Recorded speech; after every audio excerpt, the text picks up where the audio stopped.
Alliance Assurance, partenaire de l'invité du direct. Alliance Assurance, avançons en toute confiance.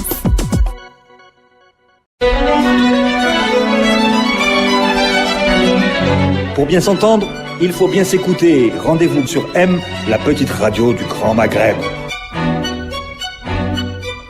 Amis auditeurs, bonjour. L'invité du direct a le plaisir d'accueillir ce matin M. Mourad Goumiri, professeur des universités, expert financier, ancien président des banques. M. Mourad Goumiri, bonjour, merci d'être avec nous. Nous sommes avec vous aujourd'hui pile poil en plein dans l'actualité. Le gouvernement présente un projet de loi pour amender la loi monnaie et crédit ce matin, jeudi 5 octobre, c'est une date remarquable, devant l'Assemblée nationale. On va redire un petit peu à nos auditeurs de quoi il s'agit exactement. Vous avez pris position à ce sujet en signant un blog remarquable, lui aussi, sur Huffington Post. La ruqya monétaire de M. Ahmedou Yahya, vous avez qualifié de ruqya monétaire cette tentative de recourir au financement non conventionnel et vous expliquez que pour le faire, il faut des prérequis. Alors, qu'est-ce que c'est le financement non conventionnel et quels sont les prérequis qui sont nécessaires pour le pratiquer? Merci et je remercie l'équipe qui m'a invité. Je voudrais peut-être commencer par élever le niveau du débat à ce qu'on appelle le pouvoir monétaire. Vous savez très bien que traditionnellement, on dit qu'une démocratie, c'est un pouvoir où il y a séparation des trois pouvoirs fondamentaux, l'exécutif, le législatif et le judiciaire. Très peu de pays parlent du pouvoir monétaire. Et le pouvoir monétaire est aussi un pouvoir régalien et qui a ses règles qui ne sont pas préétablies. En tous les cas, chaque pays a une tradition. Et bien entendu, il y a une modulation de ce pouvoir par rapport au pouvoir exécutif. Par exemple, la relation entre le gouverneur de la Banque centrale et le ministre des Finances. Rassurez-nous, professeur Goumiri, l'amendement qui est introduit aujourd'hui dans la loi monnaie et crédit ne change pas fondamentalement cette relation entre la Banque d'Algérie et le Trésor? Si, justement. Lorsque j'ai eu l'honneur, à l'époque de M. Hitoussi, qui était ministre de l'économie, elle n'était pas encore en 88, donc il était à la présidence, nous avions commencé à regarder la loi 90-10, qui ne pouvait pas venir avant le changement de la Constitution. N'oublions pas que les réformes, c'est 88, mais cette loi ne pouvait pas venir car la Constitution d'avant 89 interdisait beaucoup de choses, etc. Et donc, il fallait changer la loi constitutionnelle pour pouvoir ensuite passer la loi 90-10. Nous avons donc exploré 5 banques centrales dans le monde. Comment ces pays-là organisaient le pouvoir monétaire. La Fed, donc on est parti voir les États-Unis, l'Angleterre, la France et le Japon, j'imagine, oui. Et nous avons vu que chaque pays modulait cette indépendance, cette autonomie à sa manière. D'abord, historiquement, la Banque centrale, la Fed, la Federal Reserve Board, appelée vulgairement Fed, est constituée de 12 banques privées, plus d'autres institutions financières, plus des personnalités monétaires et financières. La seule chose, c'est que le gouverneur est désigné par le président américain après que le Congrès ait donné son aval. Mais, professeur Goumiri, c'est pas de l'amendement d'aujourd'hui, pour ne pas s'éloigner de l'objet de cet amendement.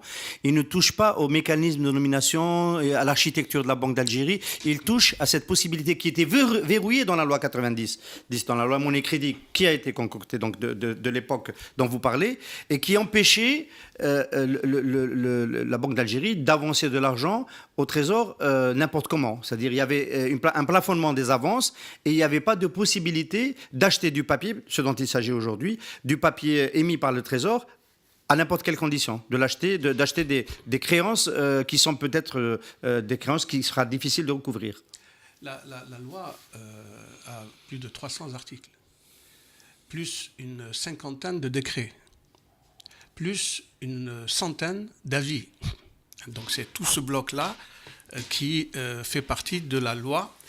Et la première dérogation qui a été faite, elle a été faite par M. Bled Abslam. Dès qu'il est arrivé, il a changé le mandat du gouverneur. Le gouverneur devenait un simple haut fonctionnaire qui était démis à la merci des pouvoirs publics. Et c'est ce qu'il a fait, puisqu'il a enlevé l'article qui disait que le gouverneur avait un mandat de 5 ans renouvelable et que personne ne pouvait le toucher pendant ces 5 années. Ça, c'est M. Bled Abslam, au nom de l'économie de guerre qui nous avait sorti, rappelez-vous, à cette époque. Bon, on ne va pas revenir à cela.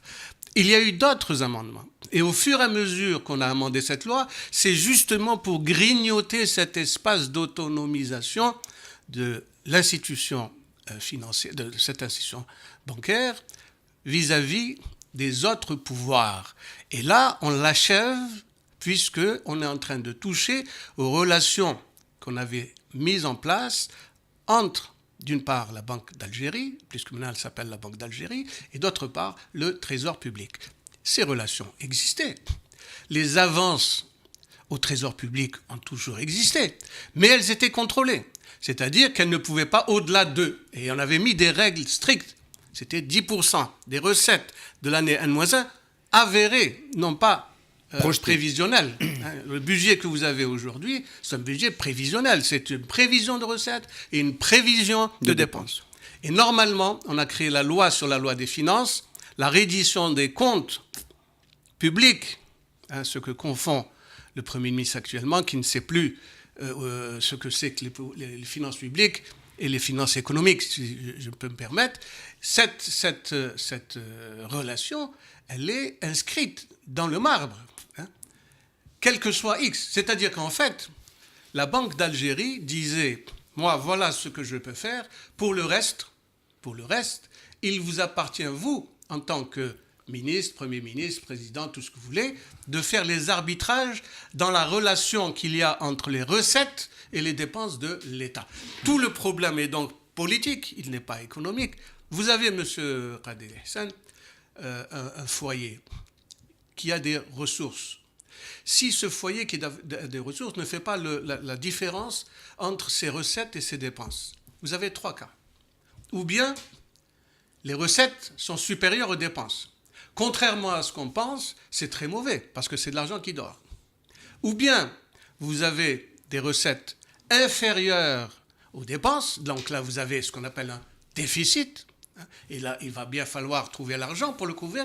Et enfin, l'idéal, c'est la règle d'or des finances publiques, c'est qu'il y a un équilibre approximatif entre recettes et dépenses. Alors, une question quand même qui nous a interpellés, nous, qui avons observé ce processus de l'automne, de la rentrée.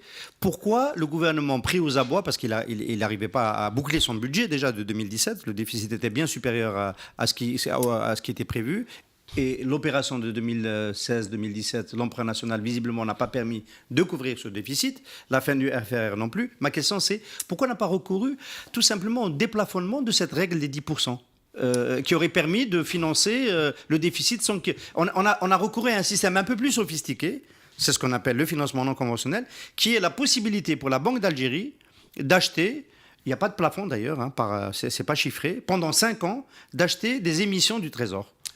Alors, permettez-moi d'abord de faire un petit comeback pour bien comprendre. Le hold-up qui a été organisé, orchestré par les 4 économistes et demi qu'a amené le président avec lui, et qui lui ont concocté le fameux programme économique du président de la République. On parle de 1999. 1999. On a créé un compte spécial du Trésor qu'on a appelé Fonds de régularisation des recettes. Bon. Les comptes spéciaux du Trésor, dans le jargon de la comptabilité publique, sont des comptes qui sont faits pour des raisons ponctuelles.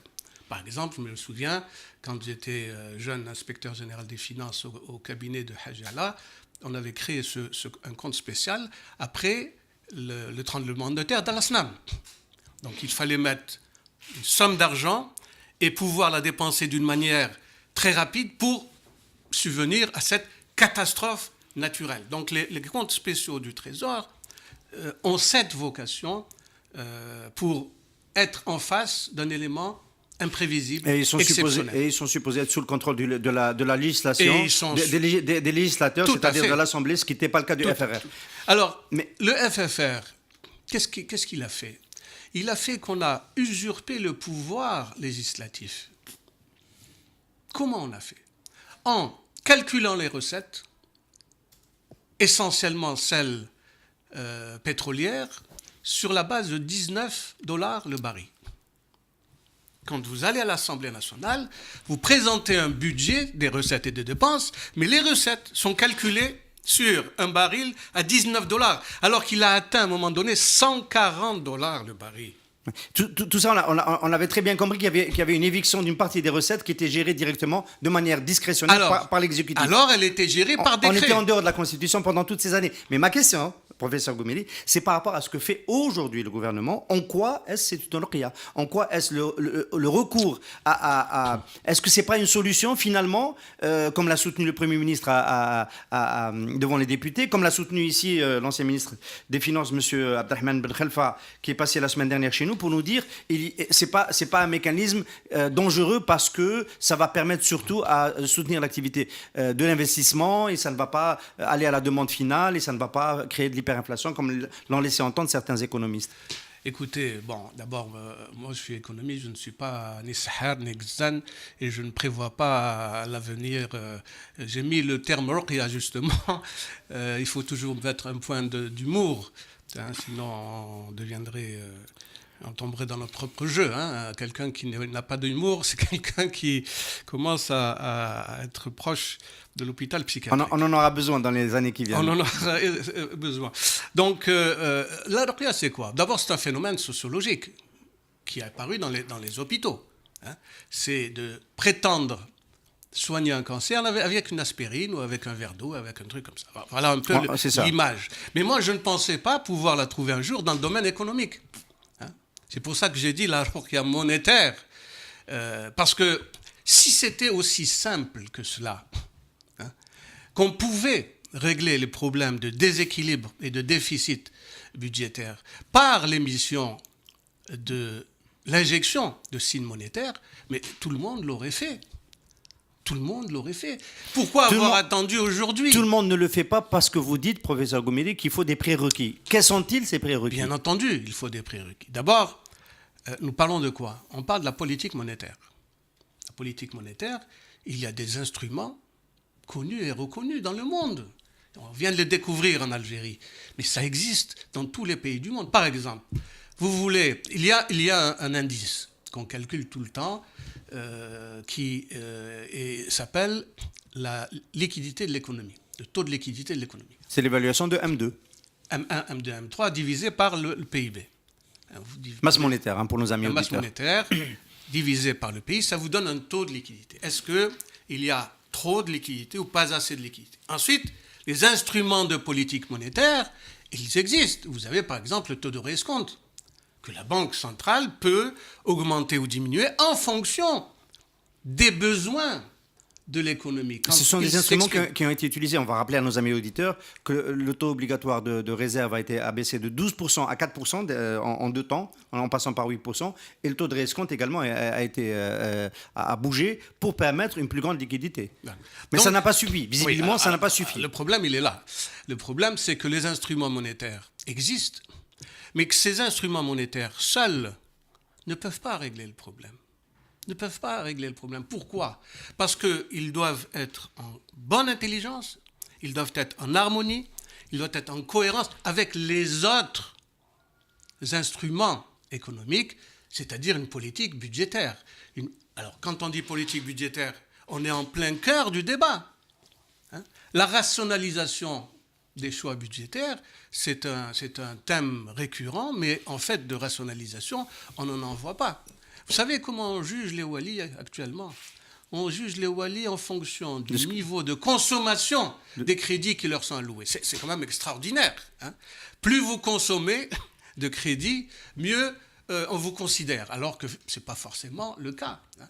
Ce n'est pas la quantité qui importe, mais c'est la qualité et la pertinence de vos interventions. Donc, Les prérequis auxquels vous faites référence, c'est l'ensemble des autres instruments économiques, absents. La politique budgétaire, la politique fiscale, la politique domaniale, la politique douanière, etc. Tous ces éléments, dans une orchestration générale, avec un chef d'orchestre qui joue le rôle de chef d'orchestre. Et c'est forcément un homme politique. Il fait de la politique. Il ne fait pas... Professeur Goumiri, les prérequis ne sont pas là. Vous dites le risque, c'est que cet argent finisse par alimenter la demande de consommation et donc finalement par aider le gouvernement à passer une mauvaise passe sans préparer l'avenir et en préparant plutôt l'hyperinflation ou l'inflation. C'est pas moi qui le dis, c'est le Premier ministre qui le dit. Il a dit ouvertement, en off, il a fuité. C'est la première fois, c'est une nouvelle forme de communication du gouvernement en disant, moi si ça continue comme ça, je n'étais pas capable de verser les salaires de novembre. Les salaires. Quand vous donnez un salaire à quelqu'un, c'est bien pour qu'il consomme, que je sache, surtout dans la situation actuelle. Et donc le signal qu'il a envoyé en disant cela, c'est que le financement non conventionnel va aider le gouvernement à boucler ses salaires. Et donc on est dans ce que vous redoutez. C'est ce qu'il dit. C'est pas moi qui le dis. Il a dit la même chose aux députés en disant même vos primes, vos émoluments, ils étaient susceptibles de ne pas être encaissés. Vous savez qu'il est en contradiction avec le préambule de ce qui est introduit aujourd'hui à l'Assemblée nationale, l'amendement de la loi monnaie-crédit. Le préambule essaie de rassurer les députés en leur disant ce financement non conventionnel va servir à l'investissement et ensuite le remboursement de l'emprunt obligataire. Ça va aider à cela, parce qu'il va bien commencer va falloir rembourser. L'échéance des 3 ans arrive bientôt, de 3 à 5 ans. Soutenir Sonelgaz et Sonatrach dans leur politique d'investissement parce que les tarifs de l'essence et les tarifs de l'électricité ne sont pas suffisamment rémunérateurs. Troisièmement, recapitaliser le FNI, le Fonds national d'investissement, qui est un outil, un instrument d'investissement public qui n'a pas encore montré son efficacité puisqu'il faut recapitaliser rapidement. Donc quand on lit cela, on a le sentiment quand même que ce financement non conventionnel ne va pas aller pour les salaires. Oui, c'est ça qu'on voit. Et c'est ça l'escroquerie, c'est ça le parallaxe visuel, c'est ça le mirage. Parce qu'on inscrit ça dans le budget d'équipement. 400 milliards de dinars, c'est-à-dire 4 milliards de dollars, ce n'est pas rien du tout. Mais en fait, quand on voit son affectation, on voit qu'on va aller payer ce qui n'a pas été fait en temps normal, c'est-à-dire l'ensemble des entreprises, y compris Sonelgaz, y compris, on n'a pas le courage politique de dire aux Algériens on va augmenter les prix de l'électricité. Vous payez, les prix sont négatifs. Vous vous rendez compte, les prix de l'électricité sont négatifs. C'est-à-dire en dessous des coûts. En dessous des coûts marginaux, même pas des coûts fixes. C'est terrible. C'est-à-dire que c'est une entreprise qui est en train de disparaître. J'ajouterai à cela que ceux qui ne payent pas leurs factures, ce ne sont pas les ménages. C'est le secteur public, c'est les établissements publics, les hôpitaux, les commissariats, les wali, les ceci. Les casernes. Les communs, bien sûr. C'est un établissement public. Donc c'est tous ces gens-là qui ne paient pas. Les 90% de la dette, elle est générée non pas par le citoyen, parce qu'encore une fois, le citoyen, si vous ne payez pas, on vient vous couper. Mais au-delà de cela, c'est pour ça que nous ne sommes plus dans la mauvaise gestion. La mauvaise gestion, elle a une solution. Quand quelqu'un est mauvais, on le remplace, même s'il faut amener un étranger. Et les gens le font. Vous avez au Moyen-Orient, c'est les Blancs aux yeux bleus qui gèrent toute l'économie. On l'a fait un peu pour certains services publics en Algérie. Par exemple, l'eau d'Alger continue à être gérée par CEAL. Et je ne suis pas contre. Quand on ne sait pas, mais il faut voir comment le font les autres. Et si les autres le font mieux, eh bien, il faut les adopter, leurs techniques et eux-mêmes. Nous sommes dans un processus de non-gestion. Je prends un exemple. Le prix du pain, aujourd'hui, est à 8 dinars 70. Mais personne ne paye 8 dinars 70, tout le monde paye 10 dinars. Croyez-vous que depuis 1999, si chaque année on aurait augmenté de 1 dinar le prix du pain, il y aurait eu des révoltes? Le dinar n'existe plus dans le commerce. Vous avez vu quelqu'un qui vous rend la monnaie sur 1 dinar? Il n'existe plus. Mais par contre, sur 20 ans, cette décision sur 20 ans, aujourd'hui, on aurait eu un pain à 30 dinars. Et un pain à 30 dinars, l'effet prix aurait joué son effet rabot. Et on n'aurait plus jeté le pain comme on le jette. Il faut savoir que le pain qui est jeté représente entre 30 et 40% du pain distribué. Et que tout cela est importé avec des devises fortes, puisque c'est la farine. La farine, c'est le paysan américain, français, etc. La même chose pour l'eau, la même chose pour l'électricité, la même chose pour l'essence. Mais vous imaginez, on est en train de gaspiller des ressources rares qui sont en train de peser d'une manière extrêmement lourde sur la balance des paiements de notre pays. Alors, parce qu'on n'a pas pris les décisions, on a fait du populisme, quand il ne faut pas toucher au pain, il ne faut pas toucher à ceci, il ne faut pas... La preuve, regardez la loi de finances. Professeur Goumeli, si je vous disais que les 4 économistes et demi, comme vous le dites, je reprends votre expression, et le président Bouteflika ont commencé à le faire au début du premier mandat, cet alignement, cet ajustement progressif pour éviter le gaspillage, pour aller vers une bonne allocation des ressources qui soit régulée par un vrai prix, et qu'ils ont cessé de le faire durant le deuxième mandat, visiblement quand le prix du pétrole a augmenté. C'est toujours la même chose. C'est toujours très abstrait de dire le manque à gagner. Quand vous perdez quelque chose, vous le sentez, c'est concret. Mais si vous dites à quelqu'un, vous avez un manque à gagner, c'est abstrait. Il faut avoir une certaine formation pour pouvoir intérioriser le concept. On aurait pu, malheureusement, on dit tout, on aurait pu éviter tout cela si les politiques économiques étaient mises en œuvre dans le but d'assainir l'économie nationale. Or, les politiques économiques ont été mises en œuvre pour maintenir les gens au pouvoir. C'est ça la différence fondamentale. C'est pour ça que je lui dis, au-delà des techniques économiques, le problème est fondamentalement politique. On va concéder à l'équipe de Bouteflika le fait que effectivement, ces politiques publiques qui visaient à se maintenir au pouvoir étaient faciles à conduire quand le pétrole était à $140. Et la tentation de le faire était forte et on n'est pas sûr que d'autres attelages politiques, même élus démocratiquement, n'auraient pas succombé à la tentation. Mais une fois qu'il y a eu le contre-choc, depuis 2014, on va fermer les yeux sur la période d'avant qui était, entre guillemets, socialement généreuse, etc. Et à la limite, grand bien nous fasse. À nous tous, Algériens, on a émargé à la rente, même à notre corps défendant. Voilà. Moi, je me rappelle M. Benachnou qui était venu sur ce plateau, ancien ministre des Finances, qui fait partie des 4 ministres et demi dont vous parlez, et qui avait dit « Je suis très gêné de venir de Tlemcen par l'autoroute et de payer mon essence aussi peu cher et de ne pas payer le péage. » Il l'a dit sur ce plateau. Je suis très gêné compte tenu de mes revenus, c'est injuste. Voilà. Mais on est dans ce cas de figure. Mais depuis le contre-choc, chaque année, on se dit qu'il va y avoir une accélération de l'ajustement parce qu'il faut bien le répartir sur la période, etc. Est-ce que vous, ma question est précise, je finis quand même avec une question.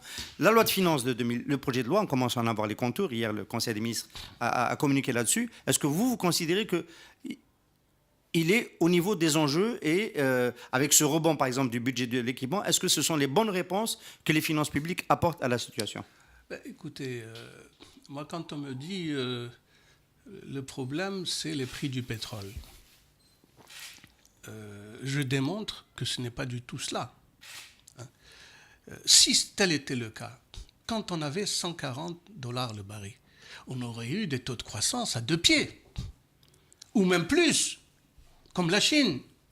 Or, les chiffres sont là. Je vous ai apporté des documents tout à l'heure que j'ai pris de l'ONS, que j'ai pris, c'est des documents qu'on trouve à la Banque mondiale, le FMI, et les prix sont là, les séries statistiques sont là.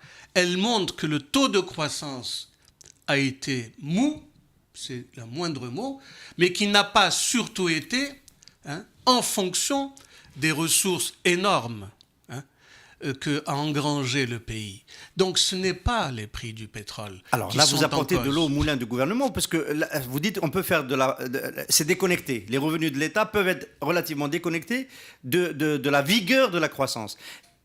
Et en relançant le budget de l'équipement cette année, c'est une surprise, c'est la grosse surprise de ce projet de loi, peut-être bonne surprise. Est-ce que finalement, ce n'est pas une manière de vouloir faire de la croissance en contexte de rareté de ressources extérieures ? Mais pas du tout. D'abord, quand on dit on a augmenté, il faut savoir de quoi on parle.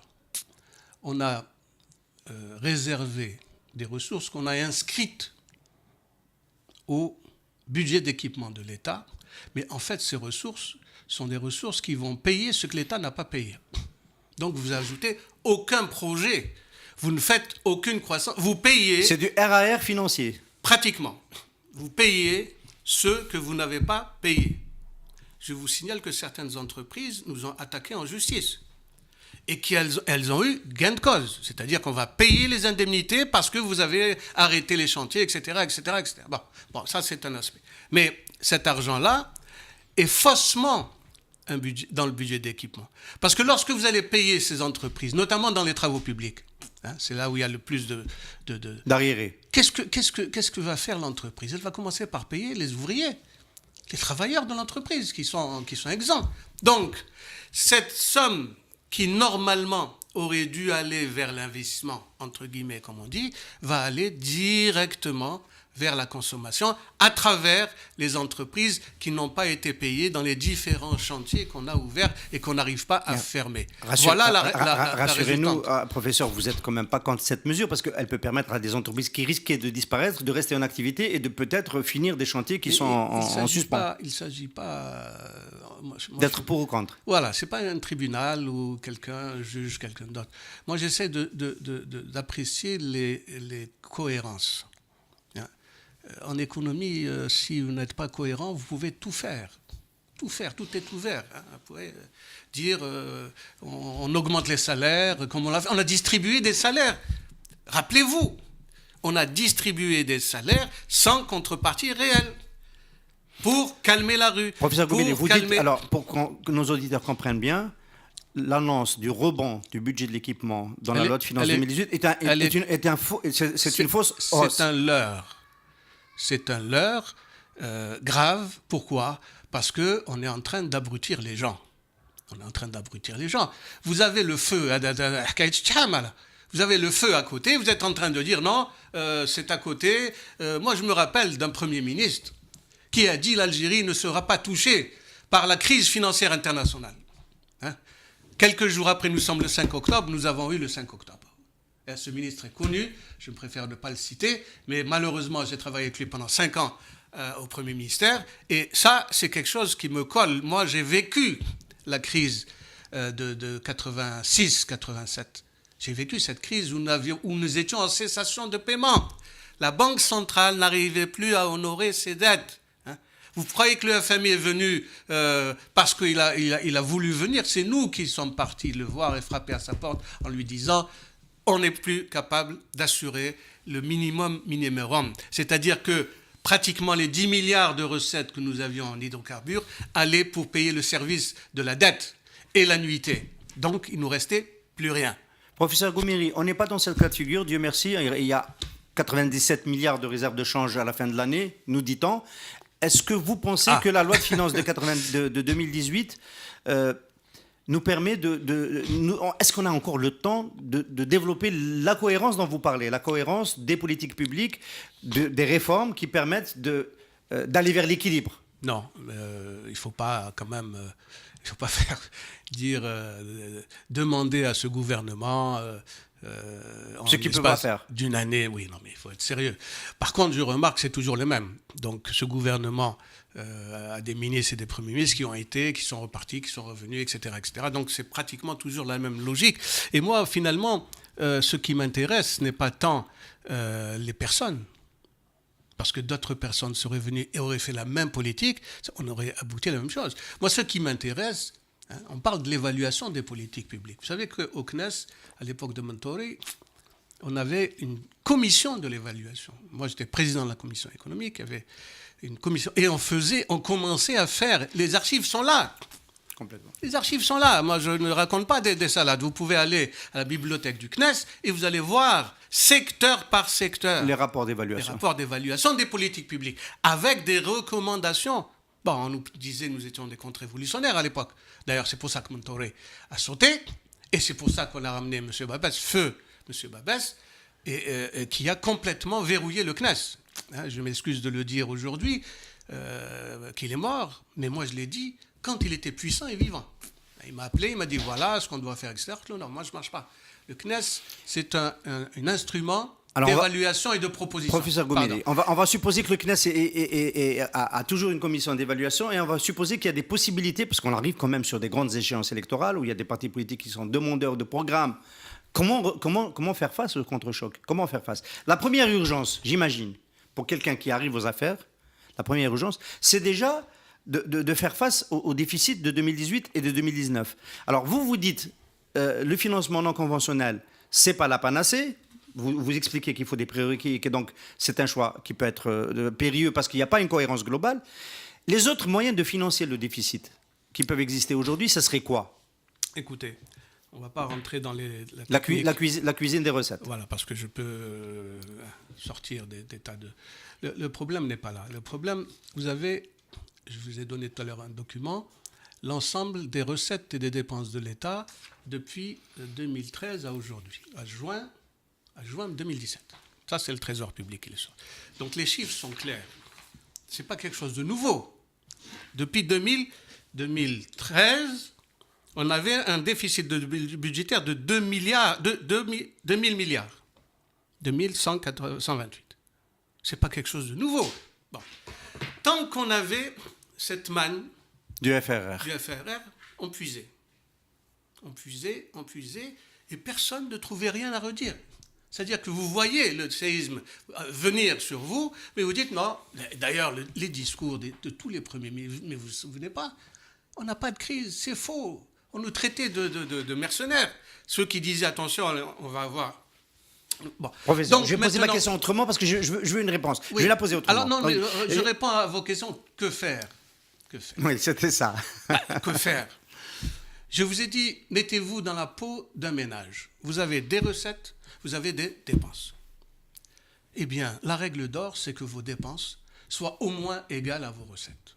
Donc, vous allez regarder dans votre budget de dépenses de l'État, budget de fonctionnement, budget d'équipement, dépenses en capital, et vous allez faire des économies là-dedans. Ce ne sera pas populaire, certainement, parce qu'il va falloir faire des économies. Mais c'est la seule issue. La même chose pour les recettes de l'État.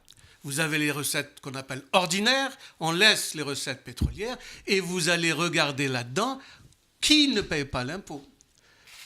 Quelle est la discrimination fiscale entre les Algériens? Quelles sont les niches susceptibles d'alimenter, d'augmenter les recettes, etc. Donc, en jouant sur l'augmentation de la mobilisation des recettes et sur la rationalisation, c'est-à-dire sur la diminution des dépenses, notamment celles ostentatoires, il faut lire les documents de la Cour des comptes. Il faut lire les documents de l'Inspection générale des finances. L'appareil de l'État vit au-dessus de ses moyens. Mais écoutez, le Club des Pins, pour reprendre un endroit que je connais, ça vaut tant de milliards de dinars. Bon, est-ce que c'est un endroit nécessaire, et est-ce que les milliards qui sont déversés... Professeur Goumiri, vous voulez fermer, rendre à la population algérienne, libérer le Club des Pins? Je ne sais pas si les gens y iront, mais le fait qu'ils ne peuvent pas y aller, c'est déjà un problème. Mais le problème, encore une fois... Alors vous pensez qu'il y a des gisements d'économie dans le train de vie de l'État qui n'ont pas été suffisamment explorés? Bien sûr, mais quand on parle de réforme... On peut économiser combien? Parce qu'il faut être précis. On peut économiser écoutez, là, 200, 300, 400 milliards de dinars? Là, il aurait fallu prendre sa calculette et faire un programme économétrique. Ça demande du temps, parce que ça peut être aussi populiste. On peut dire, voilà, on nous agite... Moi, j'aime pas beaucoup les gens qui parlent tout le temps du salaire des députés. Bon, quand on calcule, c'est pas beaucoup. Et moi, je préfère bien payer un député pour qu'il soit pas sous la coupe des lobbies et qu'il vote en son âme et conscience, plutôt que de le... voilà. Et ça fait pas gagner beaucoup. Par contre, le budget, par exemple, de la défense, personne n'en parle. Tous les secteurs doivent Le budget de la défense, c'est le premier budget, professeur Goumiri. Après l'éducation, enfin, c'est le premier budget. Oui, mais attendez. Si vous voulez qu'on parle du budget, on peut parler du budget. Ce n'est pas le premier budget. C'est le deuxième. C'est le troisième, si on ajoute l'enseignement supérieur, si on ajoute la santé, si on ajoute, etc. Le gros est là. Bon. Alors, donc vous ne voulez pas toucher au budget de la défense? Mais pourquoi? Dans les gisements d'économie, vous ne pensez pas qu'il y a des économies à faire de ce côté-là? Tout le monde doit faire des économies. C'est une affaire nationale. Ce n'est pas le ministère de la Défense, le ministère de l'Enseignement. Non, c'est tout le monde. L'enseignement, on n'aimerait pas qu'il y ait des coupes. Pardon? L'enseignement, peut-être que pas. Mais pourquoi pas? Vous pensez que les ressources données à l'enseignement vous donnent un produit de qualité? Vous êtes sûr de cela? L'enseignement n'est-il pas en train d'être privatisé à travers les cours particuliers que donnent les enseignants en donnant des mauvais cours pendant qu'ils font l'école publique, etc. Non, je vous dis, quand on fait de la politique, il faut faire de la politique. Il ne faut pas se cacher derrière les instruments économiques et dire je vais mettre en place le financement non monétaire, non conventionnel pour pouvoir couvrir. Ce n'est pas ça l'enjeu. L'enjeu, c'est quelles sont vos politiques budgétaires. Et comment vous arbitrez? Comment faire les arbitrages? Est-ce que vous êtes capable, vous, M. Yahya, de mettre en place des instruments ou des politiques qui vont mécontenter la rue? Alors, vous n'êtes pas capable de le faire. Monsieur Yahya va vous répondre, professeur Goumiri. Oui. Je prends une grande initiative que personne n'a prise avant moi. Oui. Je fais peur aux oligarques, je fais peur aux riches. J'instaure l'impôt sur la fortune. Vous en dites quoi? Je dis d'abord pourquoi vous avez attendu aujourd'hui. Là aussi, l'impôt sur la fortune, ça existe dans un certain nombre de pays, pas dans d'autres. Et on aurait pu le mettre depuis très longtemps. L'impôt sur les réévaluations, l'impôt sur le foncier, l'impôt. Il y a énormément de riches qui. Vous savez qu'est-ce qu'on fait au ministère des Finances depuis 30 ans? Malheureusement, puisque ça fait 30 ans que j'étais dans ce secteur. On a toujours privilégié l'assiette, plutôt le taux par rapport à l'assiette. Quand on a besoin d'argent, on augmente le taux de fiscalité. L'IBS à l'époque, la TVA, etc. Simplement.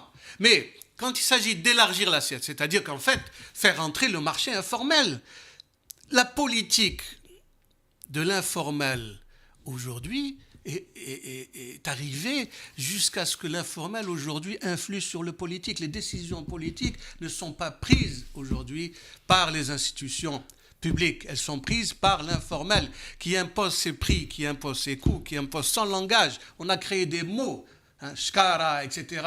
Il y a une sociologie de l'informel qui s'est installée dans notre pays. On a raté l'inclusion. Vous dites qu'il faut la reprendre, par exemple, cette loi de mise en conformité fiscale avec un taux forfaitaire de 7%. Vous dites qu'il faut la prolonger? Oui, alors là aussi, on a parlé d'amnistie fiscale, etc. Là aussi, c'est une escroquerie. Il faut dire les mots. Les mots ont un sens. L'amnistie fiscale veut dire que tous les gens qui ont volé depuis 1962 sont amnistiés. Ils peuvent revenir avec leur argent. Vous imaginez l'image que vous donnez à tous les gens honnêtes et à la jeunesse en disant, voilà, volez, et puis, bien entendu, vous allez un jour... 40 ans après, quand même. 40 ans après, on va tout effacer et vous pouvez ramener votre argent que vous avez passé en Suisse, en Espagne, etc., etc. On connaît les gens, il y a des documents. Vous pouvez vous dire, voilà ce que signifie l'amnistie fiscale. On l'a fait dans un certain nombre de pays après des bouleversements, après des cataclysmes, après des situations particulièrement extraordinaires. Ce n'est pas le cas en Algérie. Si on ne fait pas d'amnistie fiscale, comment on inclut l'informel? Alors, il faut d'abord affirmer déjà l'éradication de l'informel. Non pas par la force, mais en ramenant l'informel dans le formel. Je prends par exemple le commerce. Vous savez qu'on a perdu un ami qui était ministre du Commerce, parce que ce bonhomme-là, que je connais depuis qu'il était sous-directeur, donc je l'ai vu évoluer, avait compris qu'il fallait absolument faire entrer l'informel dans le formel, et non pas l'inverse. Aujourd'hui, on parle, il y a des chiffres, parce qu'on n'a pas toujours les instruments pour gérer tout cela, mais on dit que 50% de l'économie est dans l'informel. 50%. Le Cercle d'action et de réflexion autour de l'entreprise, le think tank de l'entreprise, préconise depuis longtemps la suppression de la TAP dans la distribution, parce que les 2% de la TAP, par exemple, font que toute une partie de la distribution de gros préfère être dans le black plutôt que dans le formel. Il n'y a pas que cela. Je cite un exemple juste pour illustrer. Il y a des tas d'instruments. Il y a des tas d'instruments qu'il faut mettre. Par exemple, regardez les marchés informels. Vous avez dans les cités, comme ça, des gens qui viennent avec des voitures inconnues, chinoises, QQ, je ne sais pas quoi, et qui vendent. Aucune traçabilité. Et personne ne trouve rien à redire. Alors, si vous les chassez d'un endroit, ils vont dans un autre. Et c'est comme ça, et tout le monde voit les choses et ne font absolument rien. On peut très facilement mettre tous ces gens-là en les organisant dans chaque cité, chaque mairie, vous allez mettre un endroit particulier avec des promontoires, avec un peu de sanitaire, etc., etc. Et vous dites aux gens qui viennent avec leur... Vous avez tel endroit pour vendre vos produits. Mais pour vendre votre produit, vous avez besoin d'une patente. Il faut que je sache qui vous êtes. Il faut que je connaisse la traçabilité du produit. Marawiji, est-ce qu'il est conforme? Est-ce qu'il est empoisonné? Etc. Donc vous pouvez mettre en place tout cela. Vous ne le faites pas. Je vais poser une question essentielle, professeur Goumiri. Vous êtes aussi, d'une certaine façon, politologue. Vous appréhendez les phénomènes aussi sous cet angle-là. Avec ce que vous venez de dire, on est au cœur de la conjoncture politique du Maghreb. Bouazizi, en Tunisie, c'est ça. Bouazizi, c'est une patente qu'il n'a pas eue pour pouvoir vendre ses produits et ça a déclenché un séisme régional et mondial. C'est parti de ça. Le RIF, c'est la même chose. Le RIF, exactement, c'est la même chose. Ma question, c'est justement celle-là. On est le 5 octobre 88. Est-ce que la prochaine éruption populaire, parce qu'il y en aura forcément une, est-ce qu'elle ne risque pas de partir de cette incapacité à réguler l'informel? Hier, il y a eu un mort à Nbeda. C'est nous qui avons donné l'information à Maghreb émergent. Moi, je l'ai lu. Bon, donc, la masse critique de mécontentement, aujourd'hui, elle est là. Je discutais avec un restaurateur il y a quelques jours. Il m'a dit, j'ai perdu 60% de mon chiffre d'affaires. À Chiraga, s'il vous plaît. Il m'a dit, je suis en face de la mairie, de la daïra, de ceci, des écoles, etc. Donc, ces gens, tous ces clients qui venaient chez moi se restaurer. Et maintenant, depuis la rentrée scolaire, j'ai perdu 60% de ma clientèle. Parce que alors, ça, c'est les impressions des gens. Bon, il faut les comprendre. D'abord, ensuite, les analyser, etc., etc. Mais ça, ce sont des faits. Une fois que vous avez le fait, vous allez commencer à cogiter dessus. Ça signifie quoi? Ça veut dire qu'il y a actuellement des réflexes d'auto-épargne en vue de quelque chose qui est latent, qui est là. Enfin, on peut l'appeler panique aussi. Hein. Vous savez... Auto-épargne, c'est un signe de panique quand on commence à... Oui. Le Premier ministre, bon, il n'a pas la culture économique, donc il disait les rumeurs. Vous parlez de M. Yahya? Oui. Ça change beaucoup, là. Vous parlez de M. Yahya. Il parlait de... Non, enfin, en général, je ne suis pas quand on a dit du mal, mais bon, je ne vais pas vous faire répéter. Il a pas assez de culture économique pour comprendre qu'il n'y a pas de rumeurs en économie. Il y a des anticipations. Et quelqu'un qui anticipe en économie, c'est un génie. Aujourd'hui, transformer son épargne dinar en épargne devise, c'est un geste naturel. Bien sûr, d'anticipation. Les cambistes du Port Saïd sont plus intelligents que notre Premier ministre, parce qu'ils anticipent. Il ne s'agit pas de rumeurs. Ils voient très bien qu'il va avoir de la monnaie de singe, comme on l'appelle, qui va être injectée dans l'économie, donc que les prix vont flamber, eh bien, ils commencent déjà à anticiper cela. Et l'un des moyens, parce qu'il n'y a pas que ça, vous avez vu le prix de l'or, vous avez vu le prix de la pierre, vous avez vu le prix des voitures, du marché de l'occasion. Les voitures, c'est autre chose. C'est parce qu'il n'y a plus de voitures neuves. Oui, c'est pas parce qu'on a peur de l'avenir. Non, c'est mécanique. C'est une transformation de dinars de singe en biens de consommation durable. C'est ça. Il y a des gens qui achètent 10, 15, ils n'en ont pas besoin. Mais ils savent très bien qu'elles ne perdront pas de la valeur aussi vite que le dinar qu'ils ont à la maison. C'est la même chose pour les terrains, c'est la même chose pour le foncier, c'est la même chose pour les bijoux. Tous ces éléments-là... Cet entretien est passionnant, on va quand même le terminer, il est vraiment passionnant, on va quand même le terminer. Il y a une échéance présidentielle en 2019, il y a en même temps une urgence d'engager des réformes, vous avez dit cet arbitrage avec le courage politique nécessaire entre les recettes et les dépenses, comme tout bon père de famille, à un moment donné, le déficit ne peut plus être soutenu. Est-ce que vous pensez qu'il peut s'engager quelque chose de significatif avant l'échéance de 2019 ? D'abord, est-ce qu'on va arriver à 2019 ? Personnellement, je ne le pense pas. La situation est devenue telle que je ne sais pas qui, peut-être comme vous dites, une étincelle quelque part, ou bien l'institution militaire peut dire bon, ça suffit, on ne peut plus continuer comme ça. Il faut qu'on aille vers un choix d'une personne qui puisse prendre en charge ce pays et non pas à travers des personnes... En dehors de ce scénario, des grands chamboulements économiques, un processus de modernisation, une réforme de vraies décisions, vous y croyez pas ? Mais il faut qu'elle soit portée par une force sociale. Et qu'est-ce qu'il y a comme force? On a cassé tous les partis, les associations, je ne parle pas, la vie associative, les journaux, tout mal, je ne sais pas comment vous continuez à exister, mais demain on peut vous dire terminé, arrêtez. Bon, donc, qu'est-ce qui reste aujourd'hui? La seule institution qui reste debout, c'est quoi? C'est l'armée. Qu'on le veuille ou pas, il y a des gens qui disent « Ah, appel au coup d'État, démocrate demandant l'introduction d'un général. » Mais il faut être réaliste. Aujourd'hui, vous n'avez pas les forces sociales capables de porter, ou alors aller à l'aventure, c'est-à-dire un déferlement islamique. Et ça, on a déjà payé. On ne va pas encore nous refaire le coup de 90. C'est terminé. Hein, l'Algérie a payé au moins 200 000 morts. Plus les disparus, plus les fous, plus ceci, plus cela, plus les... Khalas, barakat.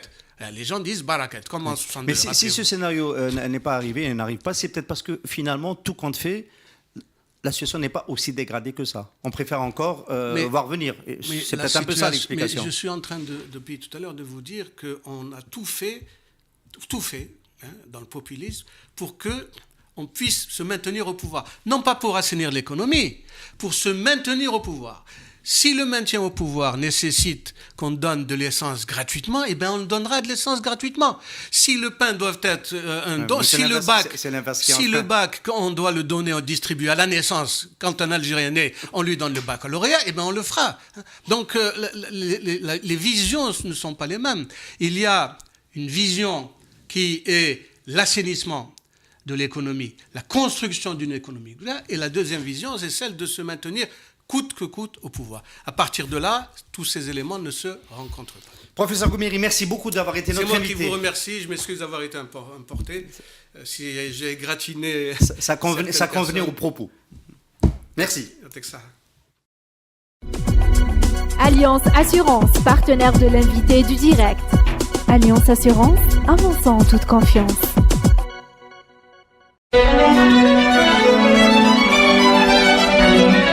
Pour bien s'entendre, il faut bien s'écouter. Rendez-vous sur M, la petite radio du Grand Maghreb.